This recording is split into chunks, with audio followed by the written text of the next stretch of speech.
Welcome everyone to the program. We begin the lunch hour with news of heavy security presence at the premises of the Presidential Election Petition Tribunal in Abuja as it commences pre-hearing today. Well, in a suit by the People's Democratic Party presidential candidate Alhaji Atiku Abubakar, he is challenging the victory of President Muhammadu Buhari in the 2019 general elections. The PDP is also pushing for a replacement of the presiding judge of the Presidential Tribunal, Justice Zainab Bukachua, on grounds of partisan affinity with her husband, who contested senatorial elections under the umbrella of the All Progressives Congress, APC. At the opening of sitting today, counsel to the PDP flag bearer, Levi Uzoku, made an application to address the chairman of the tribunal in chambers for 10 minutes with the lead counsel for respondent. Now, a total of 5 senior counsels were invited, but the counsel to INEC objected to the application, noting that he was not duly informed by the counsel to the petitioner and that the petitioner's counsel cannot speak for him. The counsel to President Muhammadu Buhari, Mr. Wole Olanipekun, on his part, said that although he was informed by the petitioner that such an appeal would be made, he suggested that 2 lawyers from each party in the suit be allowed in chambers, a position which counsel to INEC, Mr. Lateef Fagbemi, aligned himself with. Well, for more on that developing story, our correspondent Amaka Okafor has the latest for us. Abuja division, where the Presidential Election Tribunal is sitting, has been barricaded by a combined team of the police and civil defense. Now, it is not clear why the barricade has been put in place, but I can tell you that it started from the force headquarters, which is just a few meters away from the appeal court, to the end of the road leading to the villa, which is just before the Federal Secretariat. And what this has done is that most workers at the Federal Secretariat have had to resort to going on foot to their offices when they would have done so in vehicles that would stop at a bus stop just after the appeal court. Now, you will recall that the People's Democratic Party had written to the president of the appeal court, who is also the chairman of the Presidential Election Tribunal, Justice Zainab Bukachua, asking her to recuse herself from hearing the petition on the grounds that her husband won a seat to the Senate on the platform of the All Progressive Congress, and also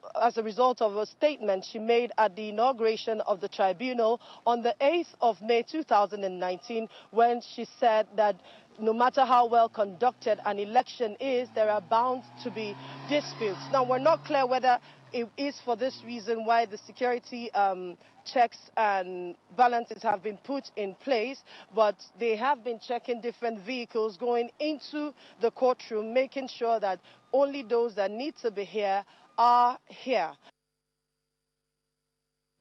Many thanks, Amaka Okafor there. And we'll continue to keep an eye on that developing story as it unfolds. Now, President Buhari, he has challenged the incoming 9th National Assembly to work towards a better working relationship with the executive for the benefit of the Nigerian people. The president spoke during breaking of Ramadan fast with the leadership and members of the National Assembly at the State House. He reminded the legislature of their responsibility to their electorate and to the nation. Your principal task is to cooperate with the executive so that together we can fashion policies that will lift our people out of poverty and illiteracy. I appeal to the distinguished senators and honorable members to subordinate all personal interests and ambitions to the imperative of working for the common good of our people. Relations between the executive and the legislature were not the best in the 8th National Assembly. I sincerely hope each one of us will do his uttermost to ensure there is a better working relationship between these 2 arms of government in the 9th Assembly so that we can serve the people better. My doors are open to all of you who have genuine concerns or advice to improve the quality of governance and service delivery to our people. In the meantime, the President of Senate, Dr. Bukola Saraki, who led the National Assembly delegation, says leaders must work together at all times in tackling the country's challenges. He said their presence at the breaking of fast on the invitation of the President is an indication of the kind of partnership that is needed. The attendance is very, very good. We actually got the notice late yesterday and some of us today, but nevertheless, I think the presence of everybody here, or mostly everybody, apart from those one or two who actually ill disposed, is to show that when it comes to the coming together of leadership, coming together of building a nation, we must all come together for that purpose. And that is why we're part of here to be here this evening, ensuring that, as we've said many a times, that the challenges of the country, whether it's poverty, whether it's security, whatever it is, does not know political ideology. It affects all Nigerians. So as leaders, we must always be together to find those solutions at all times. But anyway, apart from that, we will not miss this opportunity to enjoy the food here.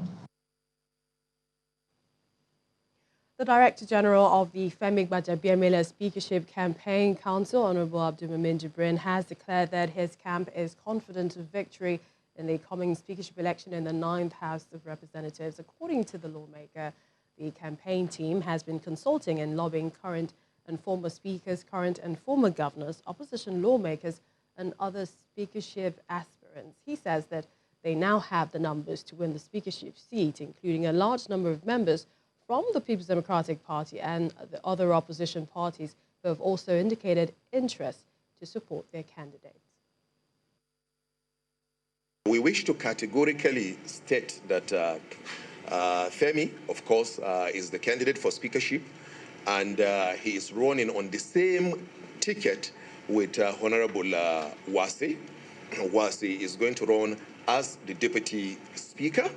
We are going to vote and by the grace of God, elect Femi as Speaker, and we're going to vote and elect Honorable Wase as Deputy Speaker. I hope this clarification and this categorical statement will bring that matter to a rest. Secondly, and equally very important, we also wish to inform you, and it is our pleasure to do so, that at this moment, we have the numbers to win the election on the 10th of June.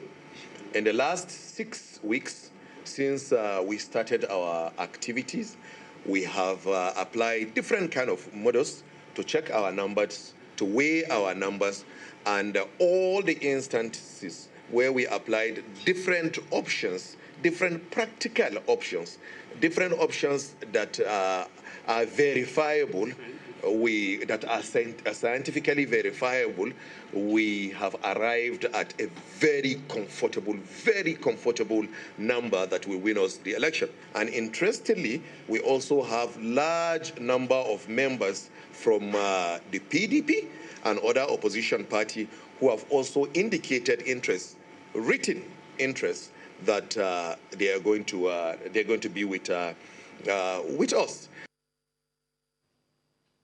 A bill seeking to amend the National Health Act 2014 by regulating international trips for medical treatment by public officers has been rejected by lawmakers in the House of Representatives. Despite opposition of the sponsor of the bill, Representative Shegus Ogun, who said the bill will also help strengthen health institutions in the country for efficient service delivery and check medical trips at public expense. Well, most lawmakers who spoke against the bill were of the opinion that it was discriminatory and breached the rights of public officials. Our correspondent Larry Lasisi was there and reports.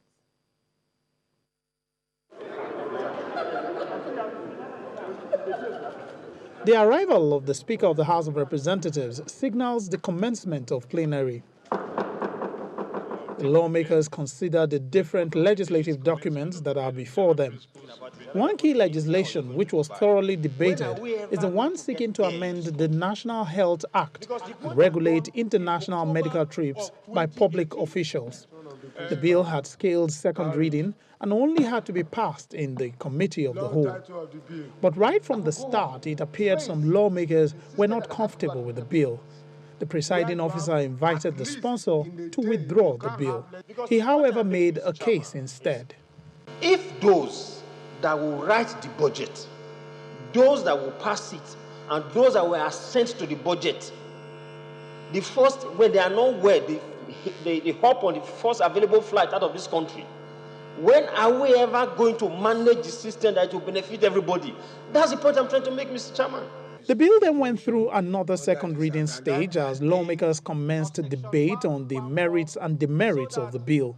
If you look at the way that the bill has been drafted, the bill says that you seek approval if you're a public officer. The bill doesn't say that you only seek approval if you want to use public funds.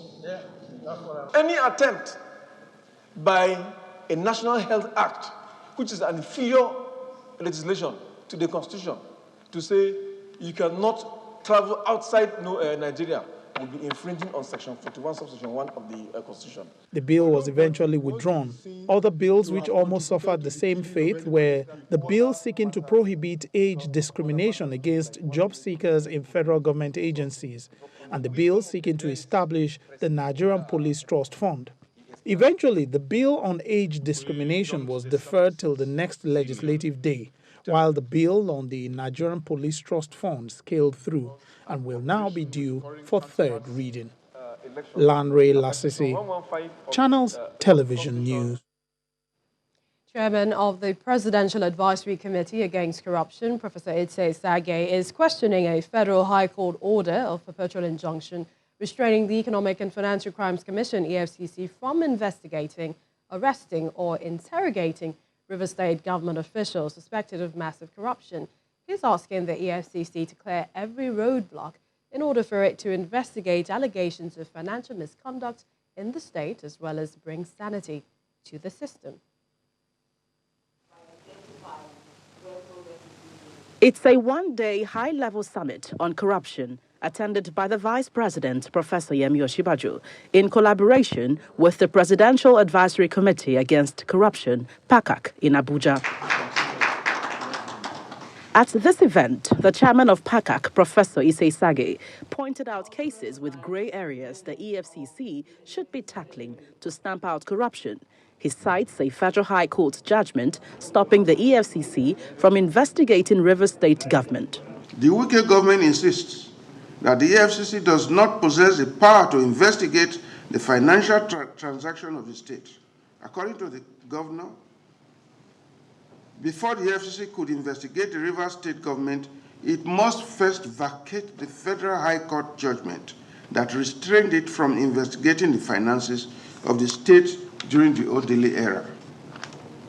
So there's really no excuse why the EFCC has been quiescent and has turned its back on this very critical action which it should have taken to open the doors towards investigating all governments in this country and government officials, states and federal, who have been guilty of massively looting the resources of this country. Professor Sage equally bemoaned the lack of synergy between security agencies. What about the Ministry of Justice? All these negative activities have equally negatively affected the fight against corruption and the success of the federal government in this major plank of its election into office. The Vice President, Professor Yemi Osinbajo, corroborates the chairman's stance by calling for concerted efforts to tackling the menace. The final conclusion is that Nigeria's 2030 GDP can be up by at least $534 billion if we reduce corruption. So really, it doesn't matter how much revenue a country makes or how transformative its plans are. If it allows corruption to thrive, this will ensure that the majority of people do not benefit from all of the revenues or all of whatever it is that the country is able to produce, or simply truncate the plans of the nation. The federal government recognizes that there is still a lot to be done to win the fight against corruption, but underscores that a multi-sectoral approach will be key to dealing with the scourge in the nearest future. Gloria Umezuke, Channels Television News.